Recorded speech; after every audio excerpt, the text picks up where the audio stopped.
ዩናይትድ አሁንም ማሸነፋቸውን ቀጥሏል። ቶተናም በ4-4-2 ለመጫወት ነበር ሲሞክሩ የነበረው። በዚህም ሉክሾን ወደፊት ትንሽ ገፋ በማድረግ ስትሬች ለማድረግ ይሞክሩ ነበር ማን ዩናይትዶች።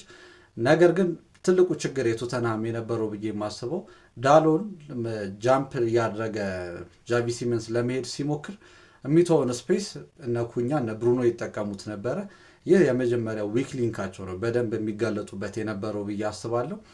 ማን ዩናይትድ በጣም አስገራሚ ፐርፎርማንስ ነበር ያደረጉት። አዲስ ነገር ከተባለም ከቦክስ ውጭ ያሏቸውን ኳሊቲዎች መጠቀም ጀምረዋል። በደንብ ሾት ማድረግ ጀምረዋል። አሁን አይታችሁ ከሆነ በደንብ እንደዚህ አይነት ፕሮፋይል ያላቸው ተጫዋቾች አሉ፣ በደንብ መምታት የሚችሉ ማለት ነው። ያንን ነገር ለመጠቀም እየሞከሩ እንደሆነ መመልከት ትችላላችሁ። ጎሉ የገባበት መንገድ ደግሞ የመጀመሪያው ኮርናው በተለይ በጣም አስገራሚ፣ ትሬኒንግ ሜዳ ላይ በትክክል ተጨርሶ የመጣ የሚመስል አይነት ሁኔታ ያለው ጎል ነው መግባት የቻለው። አንዳንድ ሞመንቶች ደግሞ ለማየት በጣም የሚያስደስቱም ነበሩ። የሆነ ቦታ ላይ እነ ኩኛ ያደረጉት ነገር በጠባብ ስፔስ ላይ የተጫወቱትን ጨዋታ ምናምን ስትመለከቱ ለማየትም የሚያዝናና ነው። ዩናይትድ አሁን የሆነ ቅርጽ እየያዘ የመጣ ቡድን እየመሰለ ይገኛል። በተከታታይ ነው አሁንም ሲያሸንፉ ማለት ነው።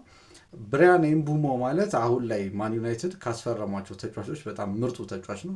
እንደ ፕሪሚየር ሊግም የሲዝኑ ምርጡ ፈራሚ ከሚባሉት ውስጥ መጠቀስ የሚገባው ነው። የሚገርም ፐርፎርማንስ ነበር ያደረጉት። ቶተንሃም ግን በአንጻሩ ምን እንደሚያቅዱ ራሱ ግልጽ አይደለም። ጌም ፕላኑ በዩዶጊ በኩል ሄደው ጎል ለማግባት ይሁን ሌላ ምንም የተለየ ነገር የለም። መሸነፋቸውም ትክክል ነው፣ ግን ፋውሉ በጣም ዋጋ ያስከፍሏቸዋል።